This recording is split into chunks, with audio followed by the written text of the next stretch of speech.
What it is, what it do, cyber world. It is your girl, the one and only, Ash Brown, and this is the Ash Said It Show. I appreciate all of the love and support.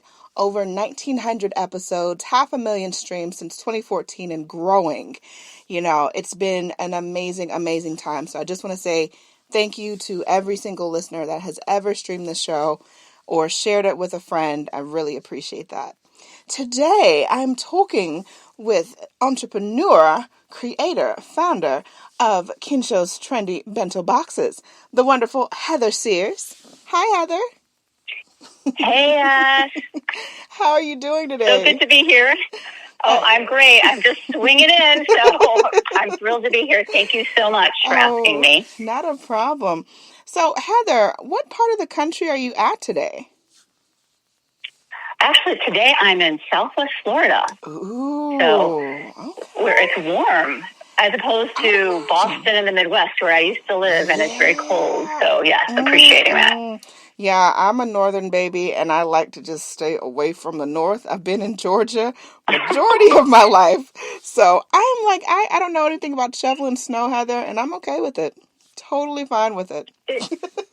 I'm with you. You don't need to know. You don't. It all melts. That's a good thing. That is the plus. So, Heather, I want us to talk about the origin story. How did your company start? Yeah. There's actually two little stories here that were kind of founded on challenges that I would love to share. So I started Kinsho, the business, which sells, I'm one of the biggest lunchbox and bento box companies on Amazon. We started about 5 years ago, and right now we're solely Amazon. We will be moving off Amazon to doing multi-channel, hopefully this year. But before starting that, which had some interesting challenges, I actually wrote a book on mindfulness around food called Mind to Mouth, a busy chick's guide to mindful meals. And that is something I never thought I would do. I bet you and probably some of your listeners will relate to this. I was working as a consultant, like multiple jobs, and I started choking while I was triple tasking during work. I would sit there and eat and do three things, right? You're on your phone, you're on your laptop, you're, looking at the car crash outside the window. And I kept choking every time I ate. And I had to do a lot of kind of internal digging to figure out, like, why is this? What was going on? So it ended up that I started practicing mindfulness around food, not just where I eat, but when I shop and when I cook. And so instead of choking my way through stressful work and eating environments and situations, I wrote a book that won 4 book awards. And it gives tips and like a lot of the science behind how being in the moment and being present can help us all combat the environmental pushes and challenges and sometimes nastiness that's out there that's causing us to eat things we don't want in ways that we don't want. So that was about 7 years ago. And that was, it was something I never thought I would do, but you kind of have this little calling inside of yourself. It's like, all right, I've got the story to share. I did a lot of research and did it while I was working. And then I realized after that a lot of the food items or utensils and implements and foodware wasn't really helpful for when we're eating out and about. So I took some of that research on the best way to eat and actually how to form and create lunchboxes and started Kinsho with the intention of bringing products based on research into the market to help people eat more mindfully wherever they are. Wow, that is incredible. Yeah, so from a book to a product. Story. Yes. That is so awesome. I love that. So, and also, the two challenges, because like anything you start, like I think we have to kind of listen to our our gut, our instinct, and like where the spirit is kind of guiding us. Like, you know, when you need to do something, but often there's a lot of fear and a lot of blockage and a lot of things in our way, like life, right? You know, it's not always the clearest path. But what happened with this business is I started with like one or two products that flopped completely. So I had to learn how to source products from China and how to list them online and how to just deal with the complexity of e-commerce. And the first products did not do well. They were little slicer products to like get food ready to put into your lunch boxes. And I had factories that did not produce things like they said they would. I had 3,000 units that were defective and problem after problem after problem. But I will say that perseverance and kind of having a bigger goal in mind is what helped us grow from kind of rocky beginnings. But it's been a really good ride, a very rewarding experience. Yes. Now, for you as the founder, and like I said, from a book to a product, and you know, you're sourcing out where you're getting things and how to make this dream a reality. What would you say just now, today, 2024? What has been your proudest moment with the company? The proudest moment? You just faded out a sec. Okay. I will say, well, okay, don't laugh, but the proudest moment, I actually sell my bento boxes in Japan.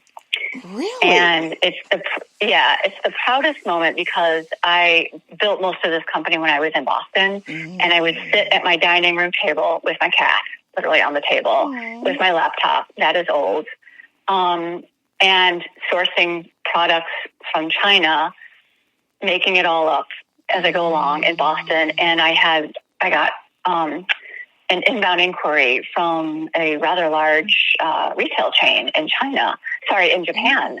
And they are the founders of Bento Boxes. And they have made multiple orders with me. I'm in several of their stores. I went through all their tests. They're very detailed. There's a lot of, they do a lot of rigor in testing their products and choosing their vendors. And I made it. And like, that's the biggest thing, because I'm like, wow, it's actually authentic. And here I am. And it is. That was huge. Yes, to get that validation from Japan, that is a huge feat. I tip my hat to you, Heather. You did it, girl. That's a really awesome thing. That's incredible, because sometimes it can be a challenge to appeal to different audiences, especially, you know, the land of origin, you know, where they started. So that is absolutely incredible that they look at your product and they're like, wow, this is good enough for us to be in connection with. I love it. Yeah.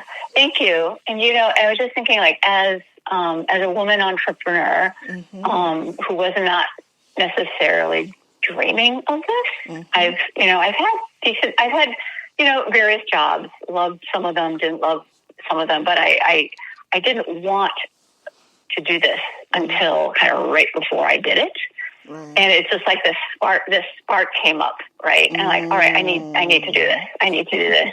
But throughout that process, there were doubts, like, oh, am I really doing this? Like, I'm not authentic. I'm sitting at my table. You know, I'm not, you know, like, it didn't feel real. And you can see the numbers and the sales going up, and you see, you know, what's happening online. Right. But I don't know. I just think when you're stepping into something bigger in life, you know, different people will be validated by different things, and this was very validating. Yes, absolutely. So, absolutely would be. Now, what are some of the current offerings on the website now, or on Amazon, I should say?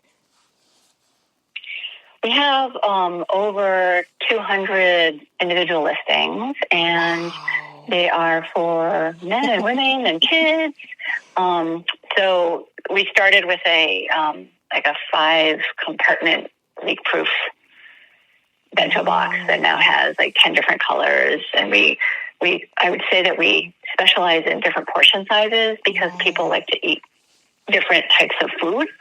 So some of them you need big portion sizes, some you need small. So there's really something for everybody. And we have leak-proof and plastic. We have stainless steel for folks who are more eco-conscious. We have some really cute printed kids, toddlers through grade school, I would say. Bento boxes, and then matching ice packs and lunch bags and food thermoses and such. Awesome. Now, last but certainly not least, what advice would you offer to the next generation of female entrepreneurs? Oh, gosh. I would say, inside when you have to do something. And there are always voices in our heads, right? And I guess, practicing mindfulness is very helpful, and that doesn't have to be a woo-woo thing. It's literally calming down and listening to yourself, and you will hear the voices, the true voice, and then you'll hear all of the can'ts, shouldn'ts. Oh my God, I'm scared. But if you can keep true to that, that North Star type of, and sometimes it's an emotion. It's like what you want to create because you can feel it. And tap into that feeling. And the path might not end where you thought it would end, but that's okay because you're evolving as you go. And just keep with it because there's ups and downs in every path. But if it's only when you quit that you lose, right? That you're not moving forward. So just keeping those steps and just kind of keep true. Keep true. To what's inside. I love it. Heather Sears. Heather, thank you so much for having time in your schedule, dropping it on us and dropping some little gemstones on us. We appreciate that. My pleasure. Thank you so much for having me. I really, really appreciate coming on, and I love what you're up to. Oh, thank you. And I mean, you got to come back when you guys have announcements, because I know in the year there's going to be new things dropping and new, whatever the big reveal is. I want you to come back and share that with us. I'd love if you did. Absolutely. Thank you. I sure will. And Heather, let everyone know how they can follow you guys on social. Yeah, we focus on Instagram. We're at Kinsho Kitchen. And that's the website, kinshokitchen.com. And on Amazon, it's amazon.com/Kinsho with a small K. Kinsho. Sounds like a plan, and it sounds like 2024 is going to be bigger and better for you and your team. Keeping that going. Certainly. Thank you. Yes. That. Onward. Yes, definitely. And I appreciate each and every one of you guys. Thank you so much for your love and support. Keeping in mind, anyone to tell you that you can't do what you want to do, you look them square in the face. You tell them, don't believe me. Just watch. Watch what I do. Watch me make it happen. Watch me make history. That's what we're doing this for, the history books. Social media is nice, but real life is so much better. Until next time, you guys.